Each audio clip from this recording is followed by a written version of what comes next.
नमस्कार। दैनिक स्टेट समाचार के प्रिंट और इलेक्ट्रॉनिक मीडिया के लिए मैं हरबंस नागोके आप सभी का स्वागत करता हूं। प्रजातंत्र के चौथे प्रहरी को हमेशा ऑन द टो रहना पड़ता है, क्योंकि आप सभी माननीय दर्शक पाठक इस बात का इंतजार करते हैं व्हाट इज द न्यूज, और उसमें न्यूज के पीछे व्यूज भी होते हैं और कुछ न्यूज जो है चर्चाएं बन जाती हैं।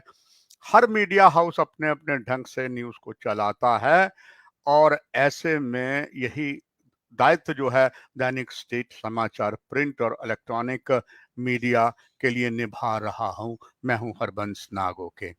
इस समय सीधा प्रसारण करने का खास मुद्दा ये है कि बहुत सी चर्चाएं चल रही थी, क्योंकि चर्चाएं आज और ज्यादा जोर तब पकड़ गई क्योंकि आज 4 राज्यों के प्रभारी जो हैं उनके बैठक थी, और बैठक जो केंद्रीय गृह मंत्री श्री राजनाथ सिंह तो नहीं थे, पहले थे, अब केंद्रीय गृह मंत्री अमित शाह हैं। और रक्षा मंत्री तो इसमें आए नहीं, मगर केंद्रीय गृह मंत्री आए और उनके साथ भाजपा संगठन के प्रमुख, और जिनमें विशेष करके हम बात करें जनरल जो सेक्रेटरी हैं, महासचिव हैं, वो थे। उनके साथ और भी प्रमुख हस्तियां थी भाजपा की, जिसमें राष्ट्रीय प्रधान श्री नड्डा भी शामिल थे। ये सारे आए और बीएल संतोष जी भी हैं, और हरियाणा, केरला, मध्य प्रदेश और जम्मू के प्रभारी और 4 ही राज्यों के प्रधान थे। बैठक हुई। बैठक बीजेपी हेडक्वार्टर दिल्ली में समाप्त हो गई और उसमें जो खबर सूत्रों ने दी है वो यही है कि केंद्रीय गृह मंत्री ने ये आदेश दिए हैं, अमित शाह ने, इन सभी 4 राज्यों को कि लोकसभा की चुनाव की तैयारी करें। हमने फिर भगवा फहराना है और अगला जो लोकसभा का चुनाव आ रहा है उसमें पूरी तरीके से विजयी पताका एक बार फिर से फहराना सॉरी, क्षमा चाहूंगा।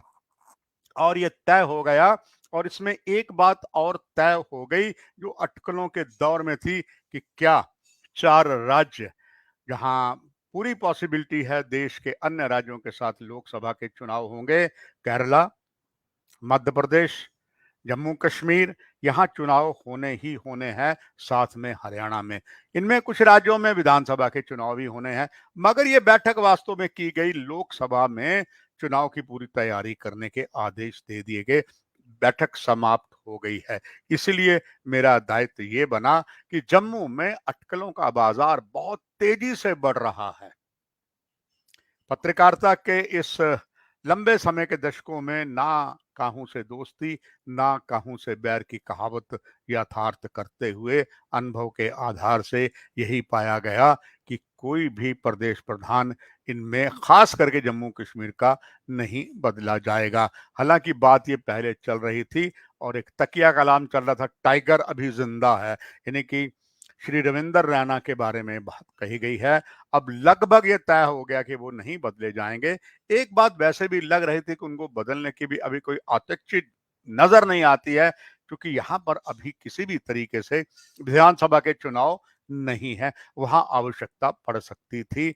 और जहां तक रविंदर रैना की अपनी बात है, अगर हम उनके किरदार को देखें, उनके कारगुजारी को देखें, तो पूरी तरीके से भारतीय जनता पार्टी के कर्मठ नेता हैं और भूतपूर्व नेवी के सैनिक भी हैं, और अच्छा खासा उन्होंने यहाँ पर भगवा लहराने का हर संभव प्रयास किया है, बेबाकी से बात की है, और अब लगभग तय हो चुका है वो प्रधान बने रहेंगे।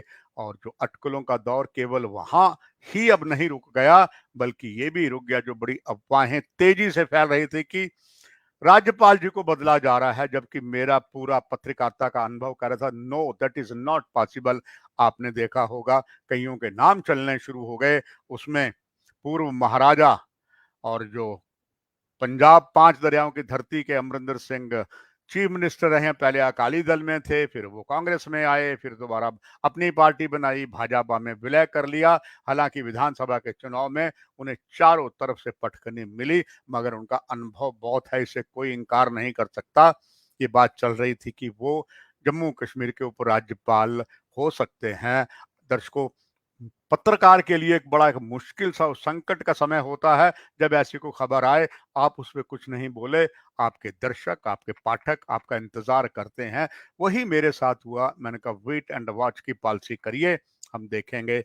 फिलहाल ऐसी कोई संभावना नजर नहीं आती है, क्योंकि जो उपराज्यपाल मनोज सिन्हा को प्रधानमंत्री ने कार्य सौंपे थे, अभी बहुत से करने बाकी हैं। यहाँ से आतंकवाद को समाप्त करना है, भ्रष्टाचार से मुक्त करवाना है और बहुत सी और चीजें करनी है जो अभी होनी है।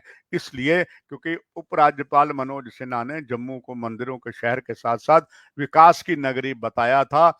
इस विकास की नगरी में अभी बहुत कुछ करना बाकी है और लोकसभा चुनाव से पहले वो सभी पूरा हो जाएगा।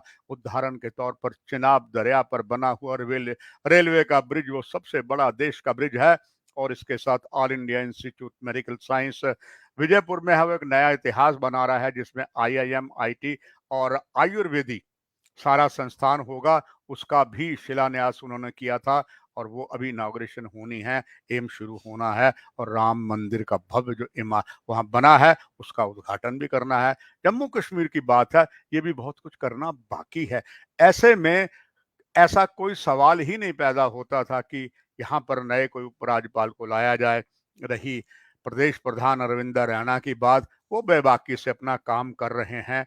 और जिस तरीके से उन्होंने कई यहाँ पर अपनी छापें छोड़ी हैं, मुझे याद है जब वो विधानसभा में शपथ लेने जा रहे थे, मैं प्रत्यक्ष उसका प्रमाण हूं, मैं गवाह हूं। क्योंकि कोई भी विधानसभा का सत्र, राज्यसभा का सत्र मैंने मिस नहीं किया जब से 1996 से के साथ लगातार चलता रहा। अब तो काफी लंबे समय से यहाँ विधानसभा है ही नहीं। और उसमें एक ही उस समय चर्चित हो गए थे रविंदर रैना, चूंकि उन्होंने शपथ जो ली थी, जो एमएलए लेते हैं वो लेते हैं, मगर उन्होंने जो शपथ ली थी उसमें कईयों को वो अच्छा नहीं लगा था। उन्होंने शपथ लेते the name of the God, name of the Waheguru, name of the Allah. उन्होंने कहा था कि माँ भगवती को चरणों में उसने रखा, मैं माँ भगवती कि दरबार की शपथ लेता हूं। उसमें खास करके जो साथ में पार्टी थी, आपको पता है भाजपा ने शायद एक भयंकर भूल की थी, खैर वो सुधर गई है अब। उन्होंने इस बात पे तब के वहां पर जो स्पीकर थे, उन्होंने इस पर बड़ी आपत्ति प्रकट की थी। उन्होंने कहा था आप उनके नाम की शपथ, क्योंकि संविधान इजाजत नहीं देता। ये बात सही है, अगर संविधान कोई इजाजत नहीं देता, सबसे बड़ा प्रजातंत्र के देश में संविधान है। और संविधान के निमरात जो हमारे निर्माता थे, जिन्होंने लिखा, बाबा राव भीमकर अम्बेडकर थे। और तब उन्होंने भगवान का नाम के लेके शपथ ली थी। मगर उनका जो नौशहरा से वो जीते थे, 31 जनवरी 1997 में उनकी डेट ऑफ बर्थ रही है। पहाड़ी ब्राह्मण कहलाए गए और इस ह्यूमन राइट ग्रेजुएट हुए। फिर उन्होंने खास डिग्री जो पोस्ट ग्रेजुएशन की, वो ह्यूमन राइट की और मर्चेंट नेवी में चले गए। फिर वो वापस आ गए। फिर उन्होंने राजनीति में खास करके वेलफेयर ऑफ द विक्टिम जो थे, उनके लिए काम किया। फिर अटल बिहारी वाजपेयी जी के कहने पर उन्होंने भाजपा में शामिल हुए। और दर्शकों, आप में से कईयों को शायद ना पता हो, वो उन्होंने पत्रकार बनने की भी कोशिश की। वो पूरे पत्रकार सफल बन सकते थे, मगर बीच में चुनाव आ गए। उन्होंने स्थानीय लोकल जेके चैनल, तब मैं वहीं था, वहां आए थे और एक समाचार उनका पत्र था और साथ ही के टीवी में कुछ समय के लिए उन्होंने काम किया। हर इसके बाद चुनाव आ गए, वो चले गए। और इसलिए उनका एक अपना किरदार रहा है। हालांकि उनका विरोध भी कई जगह अंदर ही अंदर से होता रहा है, मगर अब ये तय हो गया कि आला कमान को अभी उन पर पूरा पूरा भरोसा है। तो दर्शकों, ये बात तय हो गई कि यहाँ लोकसभा के चुनाव तो होंगे, ऐसी संभावना है। देश का जब भी चुनाव होता है, चुनाव आयोग कहता है तब होगा।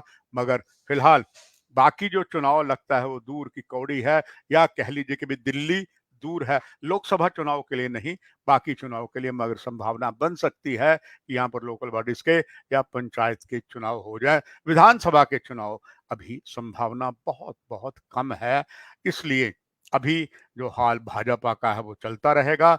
आशा की जा सकती है इससे भाजपा और सुदृढ़ होगी, क्योंकि कईयों को अभी भाजपा से अनेकों शिकायतें हैं और आशा की जा सकती है उनका निवारण प्रदेश भारतीय जनता पार्टी की टीम करेगी, जिसमें स्वयं प्रदेश प्रधान भी हैं। यही आशा करते हुए इस कार्यक्रम की यही समाप्ति करते हुए आपसे विदा लेता हूं। नमस्कार।